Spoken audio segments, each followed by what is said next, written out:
자, 오늘은 여러분들 압축제, 지금 여기에 보시면 우리가 쇼 칼럼에 대해서 제일 첫 번째 정방향하고 장방향을 어떻게 설계를 합니까 하는 거를 얘기를 했었고, 나머지 뭐 삼각형은 그렇게 많지 않고요. 실제 구조물에서도. 그 다음에 원형도 여기에 비하면 뭐 굉장히 그 작은 숫자입니다. 그러니까 여러분들 교재에 아마 원형에 대한 그 설계를 어떻게 하느냐 하는 기본 개념은 똑같고, 하느냐 하는 것은 여러분들 교재에 있으니까 한번 참고로 해서 이 쇼칼럼은 여기서 끊어 나갈 겁니다. 바이액실에 대한 부분은 시간이 되면 제가 조금 하게 되고요. 이 슬렌드 칼럼에 대한 얘기를 조금 풀어 나갔으면 좋겠습니다. 이것도 정방향 뭐 형상에 비해서 이런 종류가 있겠지만 제일 많이 설계에 반영하는, 설계되고 있는 정방향 또는 장방향, 그러니까 사각형 형태의 기둥에 대해서 좀 얘기를 하면 좋겠고요. 그 논리는 굉장히 간단합니다. 그러니까 세장한 기둥에, 그러니까 이 슬렌드 칼럼은 기본적으로 P 델타 이펙트를 잘 고려하면 끝납니다.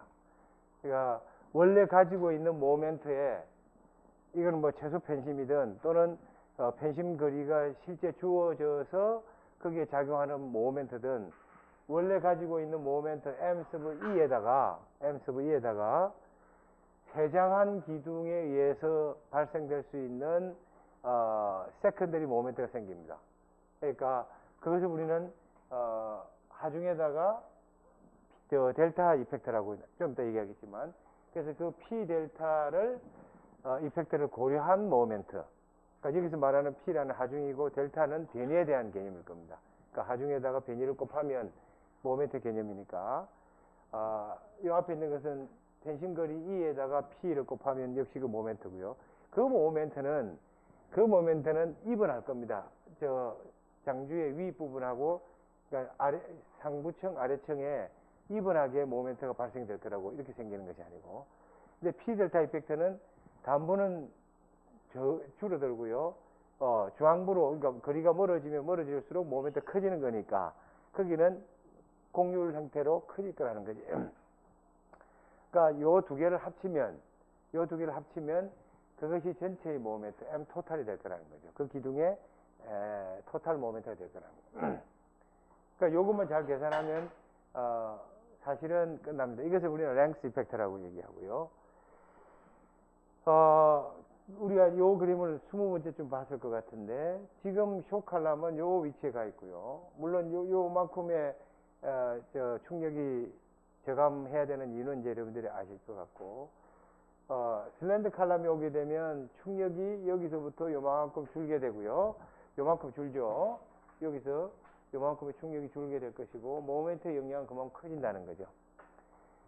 이 뒤에 M 세컨드 모멘트, M P 델타라는 것은 요만큼의 모멘트가 더 늘어나는 부분을 P 델타 효과라고 보시면 될 겁니다. 그러니까 얘는 우리가 가지고 있는 P 곱하기 E에 대한 그 펜심거리에 의해서 발생되는 모멘트의 개념일 것이고, 여기서 요만큼에 해당되는 것은 P 델타 이펙트에서 생기는 모멘트의 증가분이 되는 겁니다. 그래서 그 두 개를 합치면, 다시 말하면 요 모멘트에다가 요 모멘트를 합치게 되면 우리가 요 부지를 설계해야 되는 모멘트 값이 된다, 그런 얘기지. 그러면 세장한 기둥은 다 얘기를 끝냈습니다. 자, 그거에 대한 얘기를 조금만 더 언급을 해보죠. 그냥 이건 제가 타이프를 못 쳐서 그냥 썼으니까 양해를 해주시고, 슬렌드 칼럼에 대해서 정의를 우리가 조금 뭐 약간 다릅니다. 그러니까 그 재료적 사이드에서 보느냐 또는 저 머케닉스 입장에서 보느냐에 조금 다른데, 뭐 어쨌든 우리 고민할 건 없습니다. 대개 쇼 칼럼에 대한 개념을 뭐라고 정의를 하냐면, 무엇에 의해서 능력이 감소되는 것을 무시하겠다. 그러니까 쇼 칼럼에서는 축 하중이 예를 들면 줄어드는, 하중 지지 능력이 줄어드는 부분을 무시하는 것이 쇼 칼럼입니다. 단주에 해당되는 겁니다. 그러니까 무엇에 해당되는 것이 뭐냐면 바클링, 그러니까 세장한 기둥에서 주로 일어날 수 있는 좌굴의 영향, 그 좌굴의 영향에 의해서 하중 지지 능력이 감소되지 않는다라고 설계하는 것이 숏 칼럼에 해당됩니다. 단주에 해당되는 겁니다. 그러니까 그 얘기는 바클링에 대한 고려를 할 필요가 없다 이렇게 보시면 되는 거죠. 거기에 의해서 영향을 받을 가능성이 적다 이렇게 보시면 됩니다. 반면에 이제 슬렌더 칼럼이라고 어떤 책에서 롱 칼럼이라는데 롱 칼럼은 제가 볼 때 조금 어색한 표현입니다. 그러니까 슬렌더, 그러니까 세장하다는 것은 단면의 폭에 비해서, 단면의 크기에 비해서 그 길이가 상대적으로 지지되는 길이가 클 때 일어날 수 있는 것들이거든요. 근데 장주라는 것은 예를 들어서 롱 칼럼이라는 것은 이것도 크고 이것도 길면 그것도 롱 칼럼이지. 그러니까 물론 여기에 롱 칼럼의 의미는 세장한 개념이 들어가 있는 겁니다. 그러니까 어쩌면 장주에 대한 그 영어적 번역의 정확한, 그러니까 의미의 정확한 표현은 아마 슬렌더 칼럼이 더 맞을 것 같습니다. 그러니까 슬렌더하다는 것은 우리말로 세장한 기둥이라고 했습니다. 이 세자는 가늘 세자거든요. 가늘고 장은 길장자입니다. 그러니까 기둥이 가늘다는 것은 단면이 작다는 의미고 길다는 것은 길이가 크다는 것을 의미하는 겁니다. 그러니까 세장한 기둥을 슬렌더 칼럼이라고 그러고, 그러니까 아주 극단적으로 얘기하게 되면 그냥 철사를, 가는 철사를 이렇게 그 직경이 작은 거를 뭐 한 10cm 놓고 위에서 누르게 되면 나같이 날씬한 사람, 멋진 사람 아니겠습니까?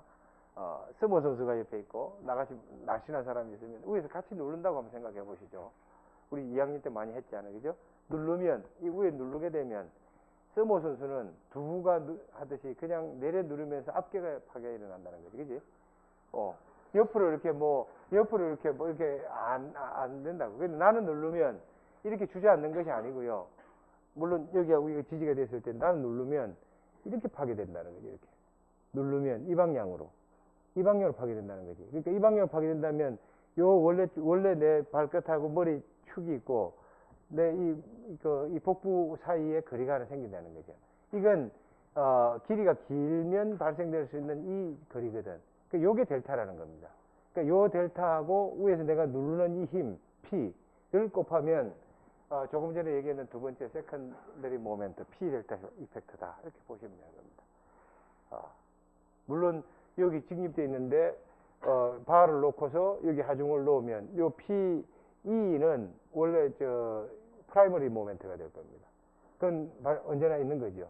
그런데 세장한 기둥에는 그 하중에 의해서 눌렀을 때 그치 이 방향으로 이렇게 변이가 생기고, 이거는 내 길이에 내 키의 직각 방향으로 발생되는 변이 델타가 생긴다는 거죠. 그 델타에 의해서 생기는 모멘트가 세컨더리 모멘트입니다.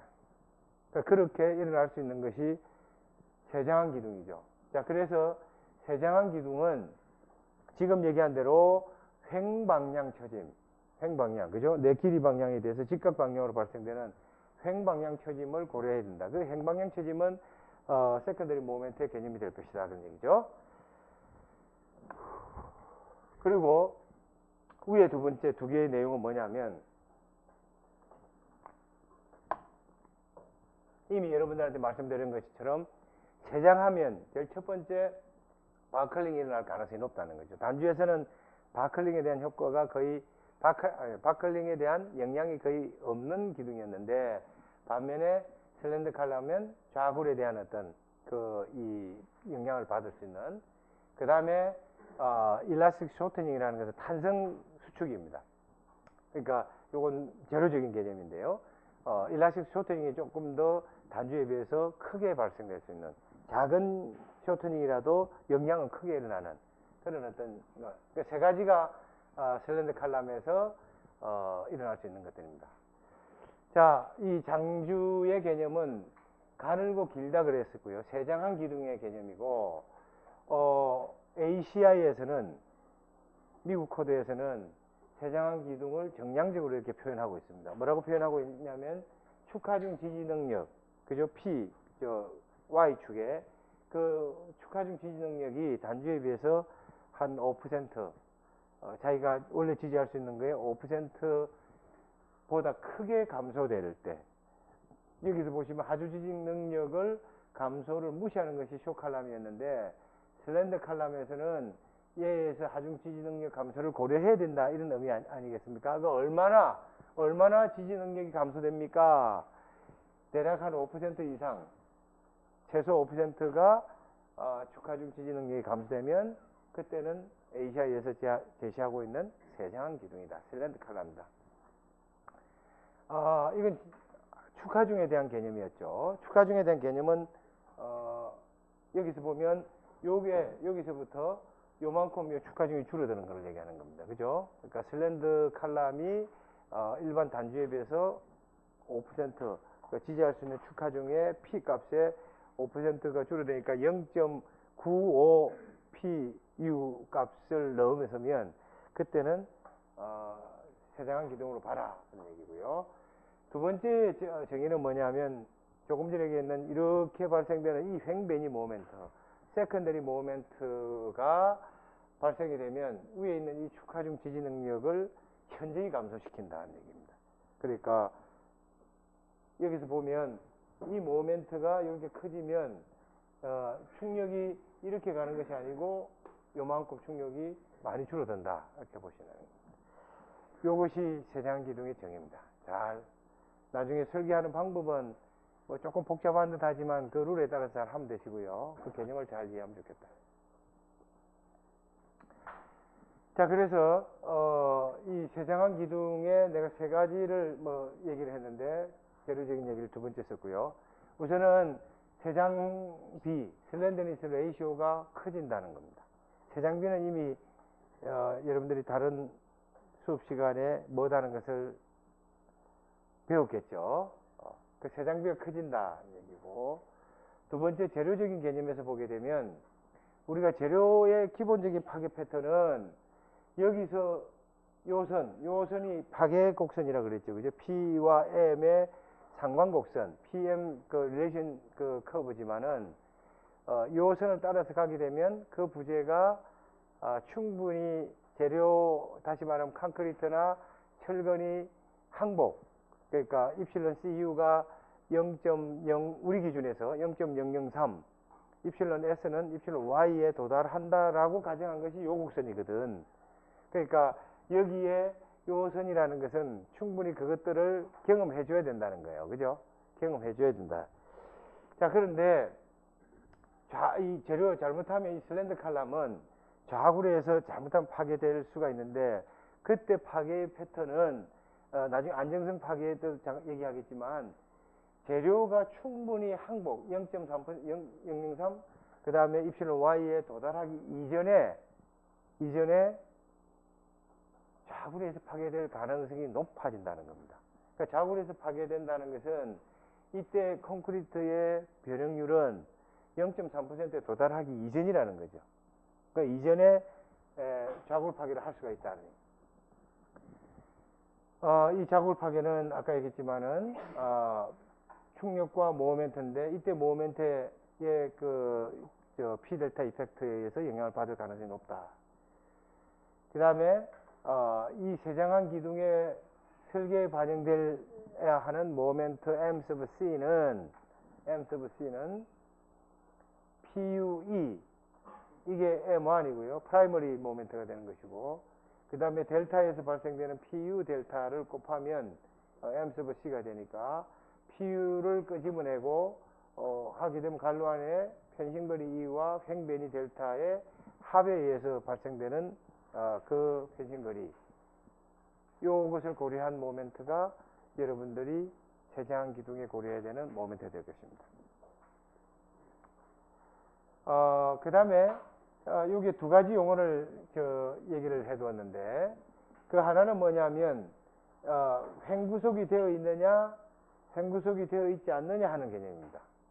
그러니까 횡구속이 되어 있을 때는 우리가 변이가, 다시 말하면 횡 방향의 변이를 제어하고 있는 개념입니다. 다시 말하면 횡 변이가 적게 발생될 수 있다, 그런 얘기죠. 그러면 횡구속은 어떤 방법을 하냐? 다양한 방법이 있겠죠.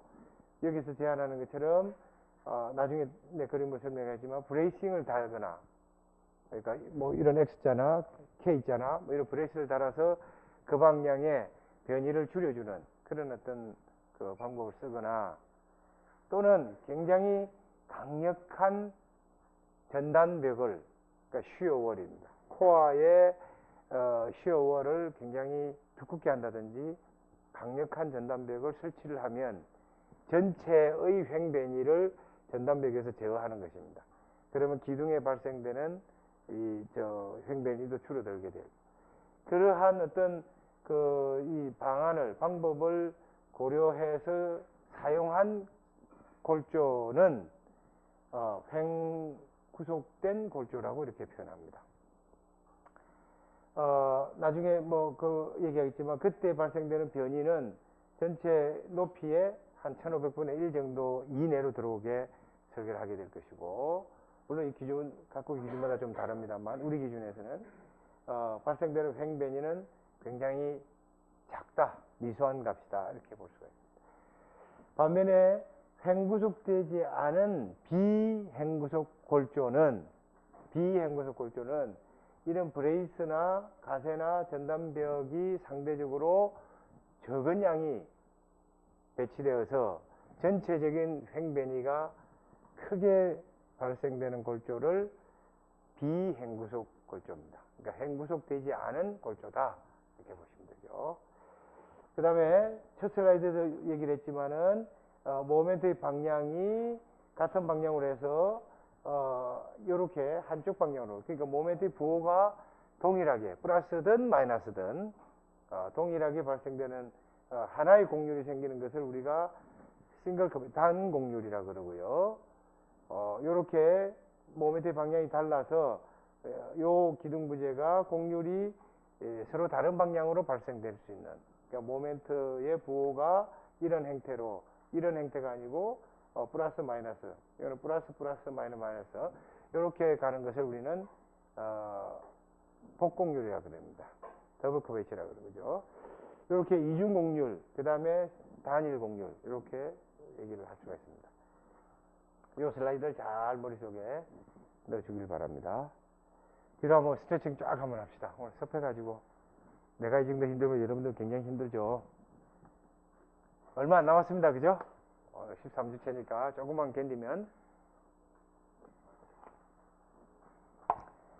불행이 시작이 됩니다. 조금만 견디면 여러분들이 이제 실질적인 고민을 하기 시작하는 시점이 온다, 그런 얘기지. 자, 요 슬라이드 잘 기억하시고요. 자, 이제 설계를 어떻게 하냐, 이미 여러분들한테 여러 번 말씀드렸지만 이 장주가 되게 되면 쇠장비가 커지고, 쇠장비가 증가되면 좌굴의 가능성이 커지고, 좌굴의 가능성이 높아지면 재료적인 어떤 파괴 한계 이전에 파괴가 될 가능성이 높다 하는 것이죠. 앞에서 기억합니까? 요 그림은 조금 복잡하니까 다시 피드백을 하게 되면, 이 슬렌더 칼럼이 자칫 잘못하게 되면 이 바클링에서 파괴될 이 상태로 갈 가능성이 높다. 여러분 설계를 잘못하게 되면 적어도 쇼 칼럼이든 슬렌더 칼럼이든 재료의 어떤 한계 변형까지는 충분히 경험하도록 설계에 반영해 줘야 되는데, 그게 잘못되게 되면 이렇게 재료는 아직 이만큼 가야 도달하는데 그 도달하기 이전에 어떻게 바클링에서 파괴될 가능성이 높은 것이 슬렌더 칼럼이라는 거죠. 자, 그래서 재료 파괴 한계 이전에 파괴가 선행될 가능성이 높기 때문에 어떻게 해야 되냐. 그래서 우리 두 가지 방법을 제안했다, 그런 얘기죠. 이미 첫 번째 슬라이드 그림에서 한 것처럼, 아니 그러면 아예 설계 강도를 줄이자. 그러니까 충격이 100을 받으면 한 80 정도만 설계 강도를 보자. 그래서 아예 압축의 허용 응력을 감소시켜서 뭐 여기다가 어떤 방법, 지금 이 블랭크로 되어 있는데 어떤 방법을 쓸 수가 있다, 이렇게 할 수가 있다는 거죠. 예전에 그 방법을 많이 썼습니다. 그러니까 그 충격을 다운그레이드 시키는 겁니다. 그럼으로써 아예 바클링에 대한 어떤 피해를 그런 쪽으로 좀 막아보자. 그런 겁니다. 그 다음에 이제 최근에는 두 번째 방법이죠. 아까 얘기한 것처럼 세컨더리 모멘트를 잘 고려해서 지지할 수 있도록 설계하자. 그러니까 모멘트를 증가시켜야 되니까 모멘트를 증가시키는 것은 우리는 확대시킨다 그랬으니까 확대 모멘트를 고려하자. 그러니까 모멘트 확대 계수 뭔가를 고려해서 아예 모멘트가 좀 더 발생돼 있다라고 설계를 해버리면 이 재료 한계 이전에 파괴되는 것을 막을 수 있을 것이다. 이렇게 되는 거죠. 그런데 이제 이 방법은 굉장히 1차적인 방법이기 때문에 조금 이론과 실제가 잘 안 맞습니다. 그러다 보니까 이제 두 번째 방법을 많이 쓰게 되죠. 모멘트를 확대시키는 방법을 씁니다. 근데 모멘트를 확대시키는 방법은 크게 두 가지로 이렇게 나눠줄 수가 있다는 거죠. 우리가 주로 여러분들이 학부 과정에 쓰는 것은 근사해법입니다. 그냥 이런 거 저런 거 따지지 말고 기준에서 이렇게 여러 가지 자료를 가지고 만들어 놓은 그를 따라가면 실제 그동안 잘 안 맞지만 적어도 설계에 문제가 없어서 앞에 우리가 제기된 문제를 막을 수 있다. 이 개념이 이게 근사해법입니다. 일반적인 설계, 그러니까 필드에서 여러분이 졸업해서 구조 설계나 또는 건설회사에서 하는 방법들은 특별한 경우를 제외하고는 이 근사해법을 가지고 되게 설계합니다. 비교적 부재가 좀 커지고요. 안전측으로 설계가 되는 겁니다. 그 다음에 이제 그러나 어느 값 이상 나중에 얘기해요. 세장비의 개념이 나중에 얘기될 텐데 어느 값 이상 세장비가 굉장히 커진다. 어느 이상이 된다는 거 커진다는 거 아니겠습니까? 커지면 이 근사해법의 에러 바운드가 너무 커서 잘 안 맞다. 그때는 그걸 쓰면 안 된다. 안 되고 정밀한 해법을 써라. 그러니까 이계 비선형 이 정밀한 해석법을 고려해서 그 부재를 실질적으로 설계를 하라. 이렇게 되는 방법이 있습니다. 그러니까 보편적으로는 근사해법을 썼을 때 문제가 없을 거고요. 특별한 어떤 값 이상이 지나면 나중에 세장비의 개념이 되겠지만, 그러니까 세장한 효과가 커진다. 그러면 이거 가지고 설계하지 마라 그런 얘기입니다. 그러니까 그때는 난리니어 해석을 하라 이런 얘기 될 겁니다. 자, 그래서 이 그림을 잠깐 한번 보시죠. 이 그림을 잠깐 보시면 이제 여러분 잘 아시는 것처럼 여기에 P0가 순수하게 추가풍을 받는 그 점이 될 것이고요. 거기에 적절한 강도 감소 계수를 고려하게 되면 Pmax 받을 수 있는 최대 설계 강도가 될 것이다. 그죠? 요만큼은 있지만 없는 선이라고 그랬을 때 이렇게 될 것이고, 우리가 쇼칼라면 여기로 왔었죠. 여기 A점으로 왔으니까 짧은 기둥은 주로 압축력의 영향을 많이 받게 되는 점이고, 물론 이때도 재료적인 그 한계 상태까지 와야 됩니다. 재료 가지고 있는 그 파괴에 충분히 경험을 해줘야 된다는 거죠. 슬렌더 칼럼도 물론 재료적인 한계까지 오도록 하겠다는 것이에요. 앞에서 두 가지 이런 얘기는. 그런데 장주에서는 요 충격을 요만큼 줄이든지 모멘트를 이만큼 확대시키든지 둘 중에 하나를 쓰라는 얘기입니다. 그런데 주로 쓰는 방법은 설계 모멘트를 좀 증대시키자 하는 방법을 쓴다 그런 얘기고요. 그러면 원래 가지고 있는 PU가 이 값인데 요만큼 단주가 또 받을 수 있는 걸 설계되는데, 장주에서는 PU를 요만큼 낮추든지 아니면 단주에서 요만큼 모멘트를 키우든지 이렇게 하라는 얘기입니다. 20문제 얘기해서 다시 말해서 요선은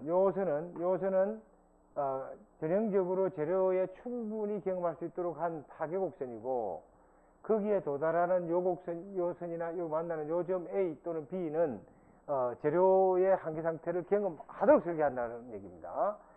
그런데 여기 있는 요 자굴에서 정말 파괴되는 것은 재료 경험을 하기 이전에 파괴되는 거니까 우리는 그걸 스테빌리티 페일리어 모드라고, 안정성 파괴라고 얘기할 거라는 거죠. 이 파괴는 굉장히 브리틀합니다. 그리고 전체의 파괴에 영향을 크게, 그러니까 그 구조 골조의 전체에 있던 파괴 패턴에 영향을 미칠 수가 있다는 겁니다. 굉장히 조심해야 되죠. 자, 그래서 우리가 지금 대상으로 하는 것은 단주는 이미 했기 때문에 장주의 설계는 요게 PE이고요. 요게 PU이기 때문에, P 델타이기 때문에 요렇게 고려한 요 부분이 요 녀석이 M2에 되는 것이고, 요게 그 다음에 우리가 설계하고자 하는 모멘트는 요 보라색에 있는 요 B점이니까 여기서부터 요까지의 모멘트를 앞에서 얘기하는 M sub C입니다. M sub C라는 것은 M2의 델타배, 델타라는 것은 아까 뭐라고 했죠? 모멘트 확대를 고려한 개수. 그래서 이때 델타라는 것은 모멘트 확대 개수라고 얘기합니다. 그러면 그렇지. 모멘트 확대 개수를 잘 고려하면 장주에 대한 설계는 끝이라는 거죠. 저 델타 M2의 델타를 어떻게 계산합니까? 이것을 잘 고려하면 된다는 거죠. 이 그래프 잘 기억하셔야 됩니다. 그래서 MC는 M2, 요 M2의 델타 배만큼 고려해서 델타 M2가 되는 것이고, 요 값은 PU에다가 앞에서 말하는 E 플러스 델타의 값으로 곱해지는 것이다. 이 슬라이드 나오면 좀 부담을 가지던데, 부담 가지고 있고, 이미 다 설명한 걸 제가 요약한 겁니다. 자, 이제 고민하지 않겠습니다. 단주에서는, 물론 여기에, 요거는 PUE가 되는 것이고요. E니까 전체 기둥에서 같은 모멘트가 발생되는 것이고, 세장한 효과에 의해서 발생될 수 있는 모멘트 P 델타 값은 단주에서도 물론 생깁니다. 그죠? 생기지만 이 값이 굉장히 작다 그런 얘기야. 굉장히 작고 실제 작은 값이야. 그러니까 니글렉트 하겠다는 거죠. 그러니까 니글레지블 모멘트가 되는 것이다는 거죠. 근데 장주로 오게 되면 상대적인 개념이지만 이 델타 값이 요 작은 값이 이렇게 작게 생기는 것이 아니고요. 요 영역에서 중앙부에서 생기는 요 작은 모멘트가 이제 이 델타에서 전체적으로 세장한 효과에서는 커진다는 얘기입니다. 그래서 저 dam부에서 물론 지지니까 작아지지만 중앙부 거리가 길어지면 길어질수록 중앙부로 오면 올수록 델타 값이 커져서 여기에 P 델타의 효과를 고려해야만 하는 그런 모멘트가 생긴다. 그러니까 PUE 값은 거의 이분하게 생길 것이고 거기에서 발생되는 요거 델타, P 델타 값을 더하면 그것이 설계에 사용하는 모멘트다. 이렇게 되는 것입니다. 자, 요 그림은 전체적으로 설명을 다 했으니까 잘 보시고요. 아까 ACI에서도 얘기를 했죠. 5% 정도 얘기를 했고, 요 5%가 오기까지는 ACI에서도 많은 근거를 가지고 줄여왔습니다. 처음에는 예를 들어서 90% 정도 브레이스되어 있는 경우에 브레이스되어 있지 않는 언브레이스, 그러니까 비행부속 골조에서는 40% 정도만큼을 이렇게 줄였다가 지금은 이제 5%로 이렇게 스트렝스 리덕션을 시켰으니까 상당히 많은 연구 결과에서 40 또는 90%가 5%로 이렇게 내려온 거니까, 그죠? 상당히 많은 어떤 이 정밀한 해법이 잘 나온 것이다 그런 얘기죠. 이 그림은 20번째 다시 나오는 거죠. 여기 무슨 커브요? 요렇게 해서 여기 무슨 커브요? 여기 뭐예요? P. 여기 뭐예요? 그렇지, P 델타 효과가 되는 겁니다. 그죠? 요 두 개를 고려하면, 그래서 P가 요만큼의 차이가 있는 것을 고려하냐, 아니면 모멘트를 요만큼 고려하냐 하는 것입니다. 자, 이거 잘 해놓으시고. 슬렌더니스 레이시오, 뭡니까? 이거 R분의 KLU죠. R분의 KL인데, 세장비라는 의미가 뭐냐고요?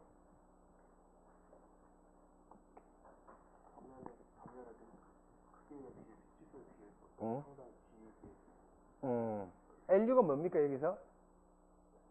LU, L sub U. R분의 K, L sub U에서.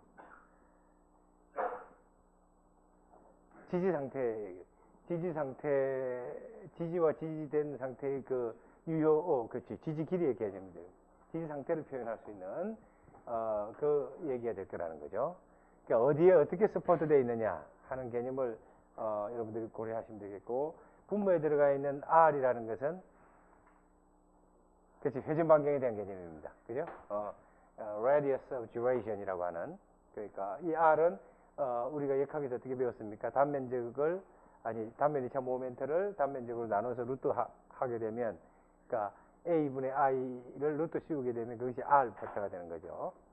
그게 분모에 들어가는 것이고, K는 이제 적절한 어떤, 요 B 지지, unsupported column length를, 단의 지지 조건에 따라서 고려할 수 있는 그 개수가 될 것입니다. 그래서, R분의 KLU가 슬렌더니스 레이쇼라는 거죠. 여러분들이 다시 혹시 잘 기억이 안 나는 분, 그 의미가 뭐다는 거를 여러분들이 한번 핸드아웃을 해 두시는 게 좋을 것 같습니다. 자, 이제 정리하면 이렇다는 겁니다. 정리하면, 자, 실제는 하중이 P가 작용하고요. 요거는 이만큼 작용하는 거니까 PE 곱한 것은 아까 이렇게 요 값이 PE 값이 되는 것이다, 그죠? P 값. 여기에 세장한 기둥이 있으면 요 세장 효과 때문에 델타가 생기는 것이고, 여기 작용되는 P하고 요 델타를 곱하면 여기 이런 모멘트가 생긴다, 그죠? 이 모멘트가 증가되는 것이 P 델타라는 거죠. 이 P 델타에 생기는 모멘트를 합치면 요 기둥, 여기서 발생되는 PE하고 여기서 발생되는 P 델타를 합치면 앞에서 얘기하는 M sub C가 될 거라는 것이죠. 그 값은 요게 P 델타 효과고 요게 PE 값이니까 P에다가 P 델타를 합치면 요 값이 된다는 거죠. 요게 설계에 반영해야 되는 모멘트다, 이렇게 보시면 되겠고요. 자, 이제 처음에 제가 기둥을 얘기할 때 첫 슬라이드에서 이제는 여러분들이 요 빨간색 내가 요 세 가지 커브를 했는데 이게 물에서 싹 들어와 있어야 된다는 거죠. 쇼칼럼에서 요 점이 뭘 의미하는 것이고, 여기서 요게 왜 요만큼 빠지게 되고, 그 다음에 슬렌더 칼럼에서 요 디퍼런스가 뭐다 하는 것을, 그 다음에 여기서 생기는 요 값이 모멘트가 뭐다 하는 개념을 이제는 레드 라인하고 블루 라인에 대한 개념을 잘 이해하셔야 됩니다. 요것만 이해하시면 사실은 기둥에 대한 설계의 개념을 다 알고 있는 것입니다. 이건 근본적으로 차단해야 되는 개념이고요. 스테빌리티 페일리어라고 그랬으니까 자구리에서 파괴될 수 있는 재료 한계 이전에 파괴되는 부분에 요렇게 설계하면 안 된다는 거지. 적어도 장단주에 대한 설계는 앞에서 얘기하는 뭐 월형이든 장방형이든 뭐 삼각형이든 관계없이 요만큼 경험할 수 있도록 설계를 하라는 얘기입니다. 이제 다 했습니다. 정지된 설계 끝. 그만할까? 여러분들 희망이겠죠. 자, 이제 조금만 더 끝내겠습니다. 요 슬라이드도 여러분들 머릿속에 잘 넣었으면 좋겠는데, 저쪽이 잘 안 보일지 모르겠는데, 아마 제가 교재에 그거를 어디 표현해 놨을 겁니다만은, 그걸 안 해놨나?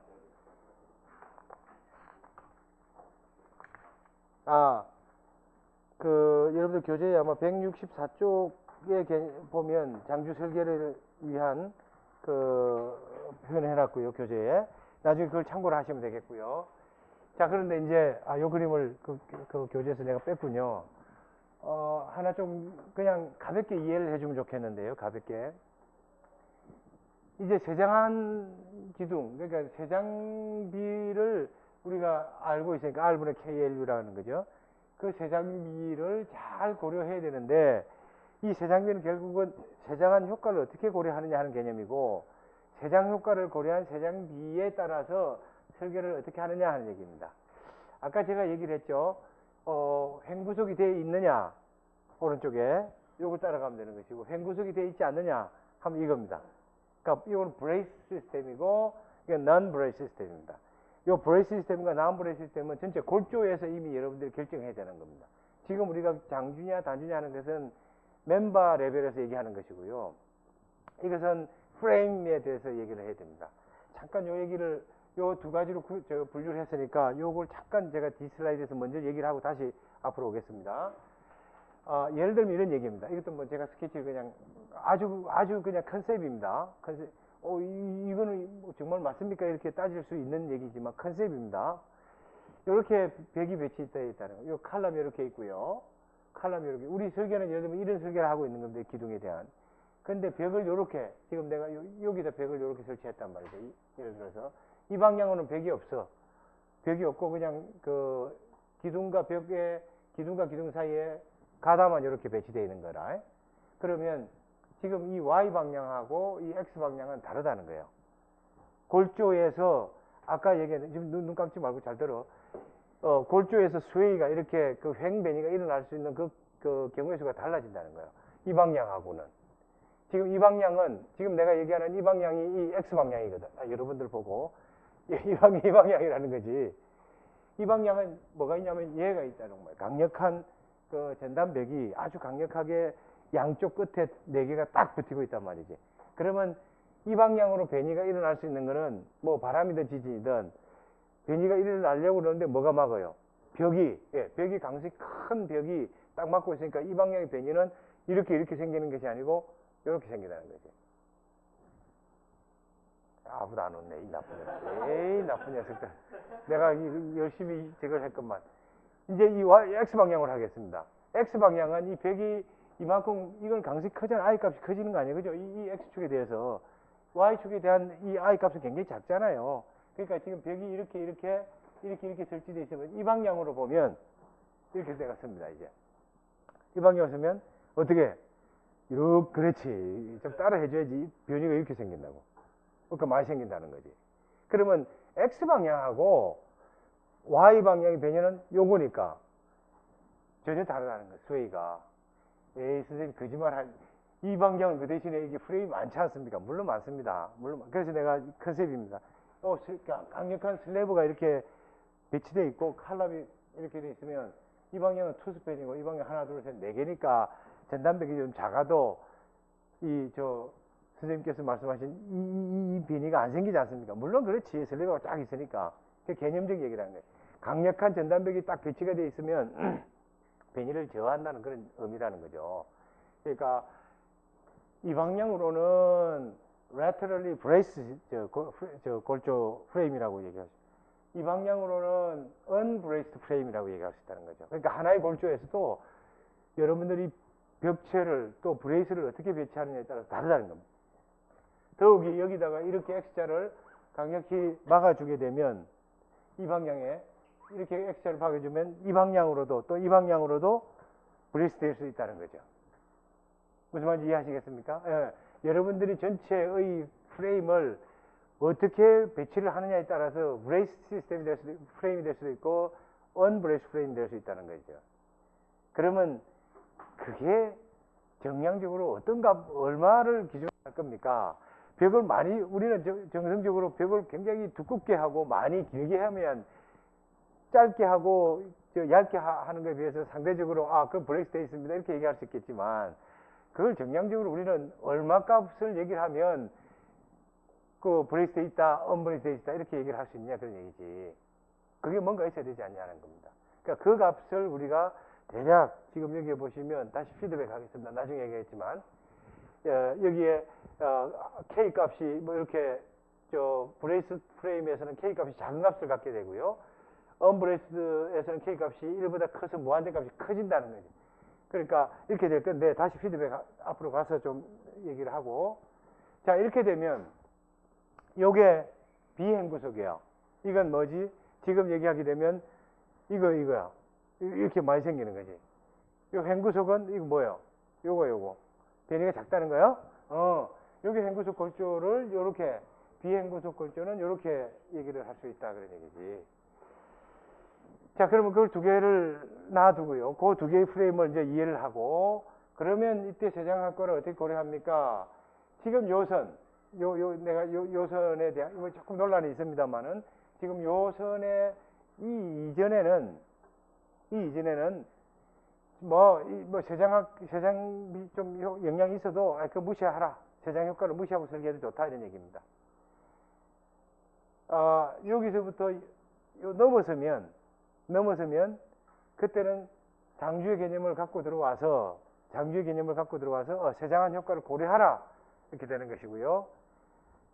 요 범위를 더 넘어서게 되면 아까 얘기했는 것처럼 그렇지 이게 비선형 해석을 하라 이렇게 되는 겁니다. 이해하시겠습니까?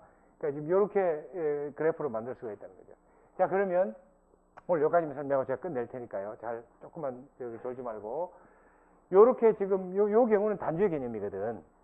단주의 개념이니까 앞에서 얘기하는 세장비의 개념, 세장비를 람다라고 하자.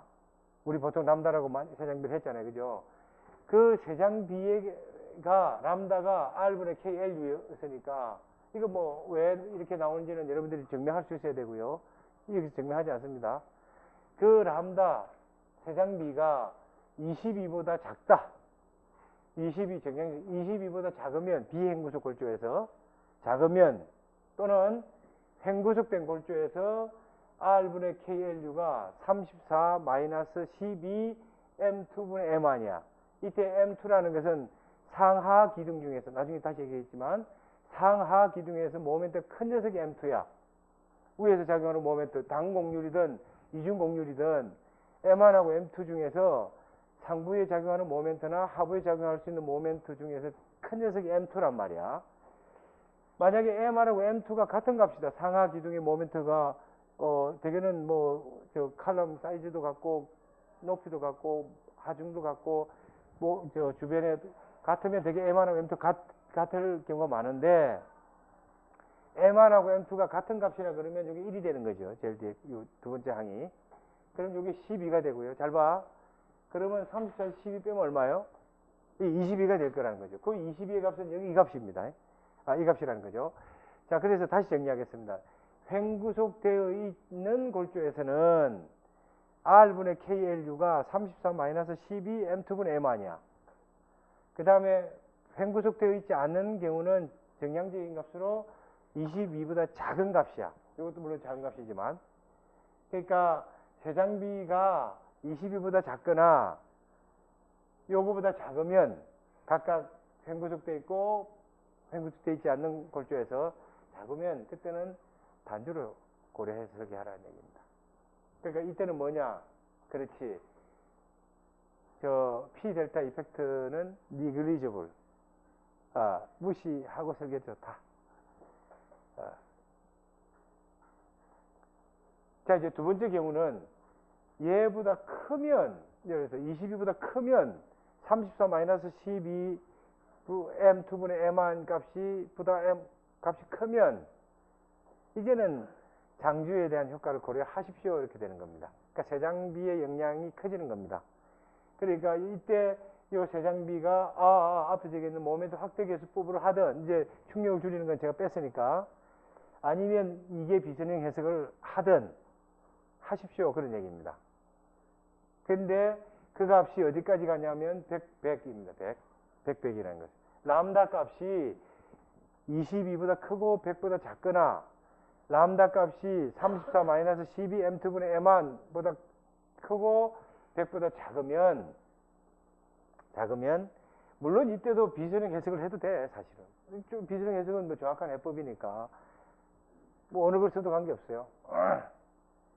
그러면 모멘트 확대 개념의 방법을 사용해서 설계해도 좋다.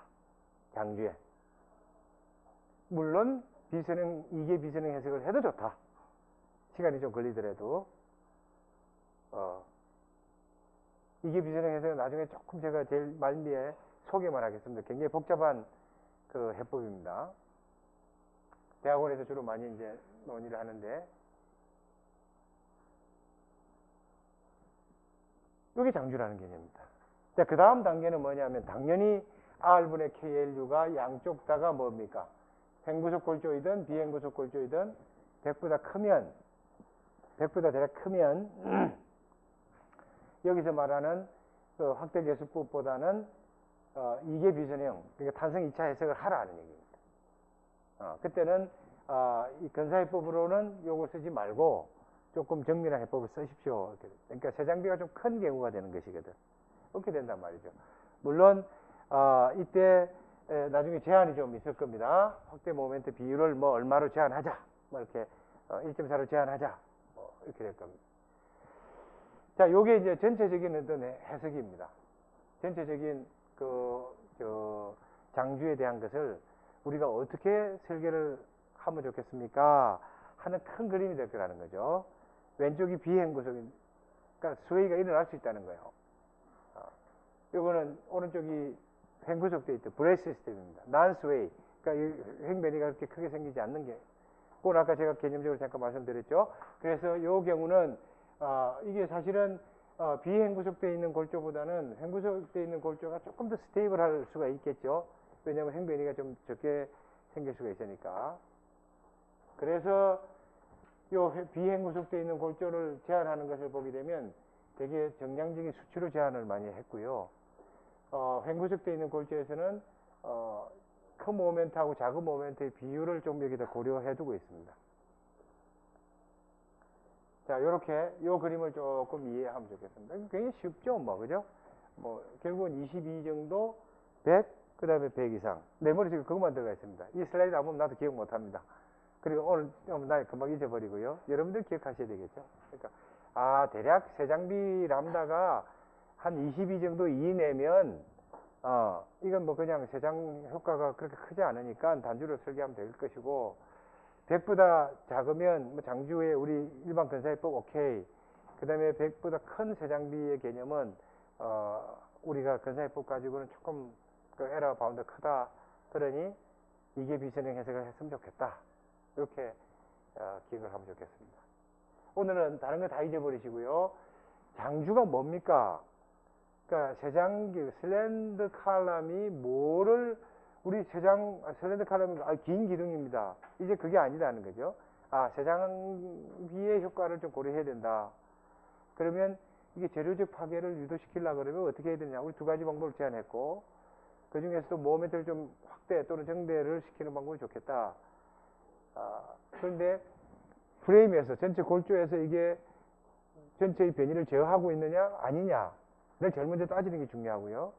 만약에 횡구속된 골조로 만들고 싶으면 그렇지 브레이스를 조금 적절한 곳에 배치를 하든지, 아니면 진짜 그 코어에 어떤 전단벽을 좀 강력히 설치를 하든지 이렇게 하면 되는 겁니다.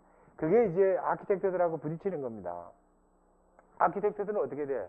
예를 들어서 이 저런 창문에다가 브레이스를 딱 설치하면 창문이 막히니까 이게 뭐야 이렇게 나오겠지. 그러면 뭐라고 그래야 돼? 니는 뭐야 그래야죠. 어떡하냐 이거. 그러면 벽을 세울까? 뭐 이렇게 내부의 코어의 그 벽체의 두께를, 길이를 뭐 넓히는 방법이 있다는 거예요. 아니면 칼럼이 커진다. 그럼 어떡하냐. 그래서 이게 디자인하고 구조는 항상 같이 가야 되는 것인데, 같이 가는 건 동행의 개념이 아니라 조금 이렇게 부딪힙니다. 왜냐하면 그 사람들은 자유롭게 공간을 열어주고 싶고, 우리는 자꾸 공간을 제어해서 특별한 어떤 그 제한된 어떤 부재를 자꾸 넣으려고 그러는 것이거든요. 그러니까 훌륭한 스트럭처럴 엔지니어는 아키텍트가 요구하는 것에 반하지 않으면서 구조의 안전성 또는 안정성을 확보할 수 있는 게 유능한 스트럭처럴 엔지니어입니다. 테크니션이 아니고요. 그걸 제한할 수 있어야 됩니다. 그러면 평면을 이렇게 바꾸자, 벽의 위치를 바꾸자, 벽의 길을 뭐 구조적으로 잘 활용하자, 뭐 브레이스를 숨기자, 뭐 이런 어떤 제안들을 여러분들이 해주면 아키텍트는 좋아하죠. 자기들이 원하는 어떤 설계의 저기를 하면서도 그 사람들한테 제일 치명적인 거는, 그렇지, 야 구조적으로 문제 있으면 네가 책임질래? 여기 사인해 하면 절대 못한다. 자, 오늘은 한 5분 정도 일찍 끝내겠습니다. 여기까지. 수고했습니다.